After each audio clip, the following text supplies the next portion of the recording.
Karamnya kapal selam Trinanggala 402 di perairan Laut Bali Utara masih menyisakan duka mendalam bagi masyarakat Indonesia. Laut Bali Utara memang dikenal memiliki beragam kisah mistis. Banyak hal misterius juga kerap terjadi di sana. Laut Bali Utara juga dikenal sebagai pemisah antara Pulau Bali dan Pulau Jawa. Padahal sebelumnya kedua pulau ini adalah satu kesatuan. Berikut sekelumit cerita dari pemangku asli Buleleng, Jero Mangku Ketut Maliarsa. Secara niskala Pulau Jawa dengan Pulau Bali tidak bisa disatukan seperti sedia kala layaknya zaman dahulu. Hal ini karena diikat kuat oleh Bisama yang secara legenda atau mitologi. Dan secara prinsip Bisama itulah yang tidak memperbolehkan hal tersebut, ucapnya kepada Tribun Tanda Hubung Bali.com, Jumat tanggal 30 April tahun 2021. Intinya bahwa Bisama itu diterima oleh Empu Sidi Mantra pada waktu beliau beryoga semadi untuk memohon kemuliaan dan kerahayuan jagat kepada Ida Batara Siwa dan Ida Batara Baruna Geni. Berikut sekelumit cerita dari pemangku asli Buleleng, Jero Mangku Ketut Maliarsa. Secara niskala Pulau Jawa dengan Pulau Bali tidak bisa disatukan seperti sedia kala layaknya zaman dahulu. Hal ini karena diikat kuat oleh Bisama yang secara legenda atau mitologi. Dan secara prinsip Bisama itulah yang tidak memperbolehkan hal tersebut, ucapnya kepada Tribun Tanda Hubung Bali.com, Jumat tanggal 30 April tahun 2021. Intinya bahwa Bisama itu diterima oleh Empu Sidi Mantra pada waktu beliau beryoga semadi untuk memohon kemuliaan dan kerahayuan jagat kepada Ida Batara Siwa dan Ida Batara Baruna Geni. Karena kekuatan yoga semadinya, akhirnya ia mendapat anugerah berupa wahyu suci atau pawisik untuk menorehkan tongkat saktinya sebanyak 3 kali. Segalanya bergerak dan bergetar hebat, hingga terjadi keajaiban berupa air laut pasang dan menimbulkan putusnya Pulau Jawa dengan Pulau Bali kala itu hingga saat ini. Oleh karena ini adalah wahyu suci atau pawisik dari Hyang Niskala, maka hal ini diwujudkan sebagai Bisamanya Ida Sang Hyang Widiwasa dengan manifestasi atau sinar suci beliau kepada Ida Batara Siwa dan Ida Batara Baruna Geni, sebut pemangku asli Bon dalam ini. Sehingga hal ini sangat rentan atau riskan, jika ada yang berani menentang wahyu suci atau pawisik Hyang Niskala tersebut. Bahkan akan bisa berakibat fatal dan masyarakat Bali menanggung dosa besar, sehingga mengakibatkan kehancuran bagi Bali itu sendiri nantinya. Maka dari itu, sebaiknya tidak ada disambung-menyambung antara Bali dan Jawa lewat Laut Utara itu. Baik dengan membuat jembatan atau jalan tol sekalipun, tegasnya. Hal itu harus dilakukan, jika menghendaki Bali tetap mulia, lestari, dan rahayu seperti sekarang ini. Masyarakat Hindu di Bali, kata dia, sangat meyakini bahwa ini adalah Bisama yang tidak boleh dilanggar.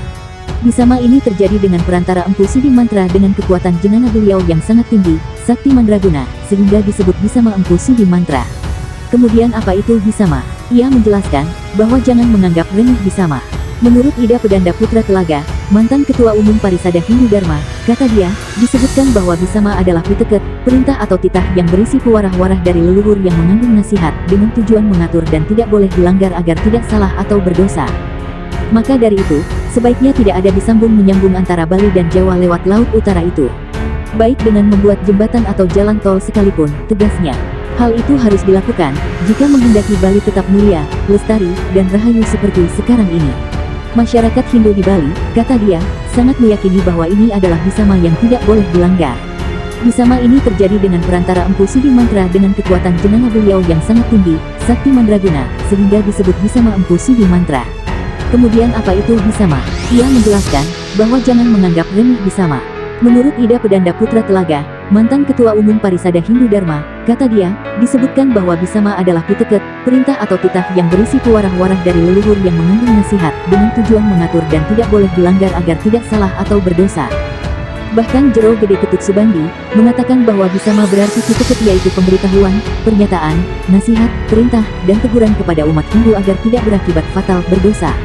Beranjak dari pengertian Bisama yang disampaikan oleh Sulinggi atau cendekiawan Hindu itu, bahwa pada prinsipnya isinya sama yaitu berisi penekanan tentang petuah, nasihat atau perintah agar dilaksanakan atau dipatuhi, sehingga tidak menyalahi aturan dan wahyu suci atau pawisik Hyang Niskala. Itu semua dengan perantara seorang Brahmana Sakti Mandraguna, yaitu Empu Sidi Mantra agar tidak berakibat fatal atau berdosa jika dilanggar. Hal inilah yang menyebabkan bahwa PHDI Bali menolak keras rencana pembuatan jalan tol atau jembatan yang menghubungkan Pulau Jawa dengan Pulau Bali, tegasnya. Sebab yang sangat ditakuti, adalah terjadinya hal-hal yang negatif atau berdosa sehingga Bali menjadi rusak atau hancur karena kutukan Hyang Niskala ini. Di samping kedua pulau ini beda karakteristik masyarakatnya. Pulau Jawa berkarakteristik perekonomian atau usaha dan pusat pemerintahan Indonesia ada di Pulau Jawa. Sedangkan Pulau Bali berkarakteristik ke hal-hal kedewataan, sehingga Pulau Bali dijuluki Pulau Dewata, Pulau Seribu Pura, Pulau Sorga dan julukan-julukan lain secara religius spiritual. Di lain pihak, Bali dalam pariwisatanya mencanangkan pariwisata budaya sehingga terkenal di mancanegara, bahkan dulu Bali lebih populer atau lebih terkenal dari negara Indonesia. Sehubungan dengan itu juga, agar Bali tetap ajeg, katanya, untuk mencapai kemuliaan, kerahayuan jagat, sesuai dengan permohonan Empu Sidi Mantra waktu beliau beryoga semadi. Dan yang tidak kalah pentingnya, agar anaknya yang semata wayang yaitu Manik Angkeran tidak bisa segampang dahulu bolak-balik antara Pulau Jawa dengan Pulau Bali. Sebab Manik Angkeran berjanji mengabdi di Bali kepada Sang Naga Basuki, dengan tujuan agar Manik Angkeran bisa mengubah perilaku dari suka berjudi menjadi tidak lagi suka berjudi, dan beliau berhasil sehingga didiksa dengan gelar dan tiang Manik Angkeran. Bahkan keturunannya menjadi pemangku di Pura Besaki. Hal inilah yang menyebabkan Pulau Bali dengan Pulau Jawa tidak bisa disatukan atau tersambung seperti dahulu kala. Walaupun dengan membuat jembatan atau model jalan tol, bahkan diyakini akan berakibat rusaknya karakteristik Pulau Bali sebagai Pulau Dewata, Pulau Seribu Pura, dan julukan-julukan kedewataan lainnya yang bersifat religius spiritual. Hingga saat ini, tidak ada yang berani melanggar bisama yang telah dicanangkan melalui wahyu suci atau pawisik yang niskala melalui perantara Empu Sidi Mantra yang sakti mandraguna itu. Sebab bila dilanggar Bali bisa hancur atau rusak akibat melanggar bisama tersebut. Hal ini diamini Ketua PHBI Bali, I Gusti Ngurah Sudiana. Ida Empu Sidi Mantra menorehkan tongkatnya lalu menjadi Selat Bali, tujuannya agar anak beliau Ida Manik Angkeran tidak bisa lagi ke Jawa dan diminta untuk mengabdi Pura Besaki, jelasnya kembali. Setelah menoreh tongkatnya lalu terbentuklah Selat Bali. Kala itu beliau berkata bahwa Pulau Bali stananing hiang Pulau Jawa Jayeng Satru, ayua angatekan Jawa lawan Bali rusak ikang stananing hiang. Artinya jika Pulau Bali dengan Jawa menyatu maka Pulau Bali akan rusak atau hancur, sebutnya tribunnews.com. Jadi bagaimana menurut Anda?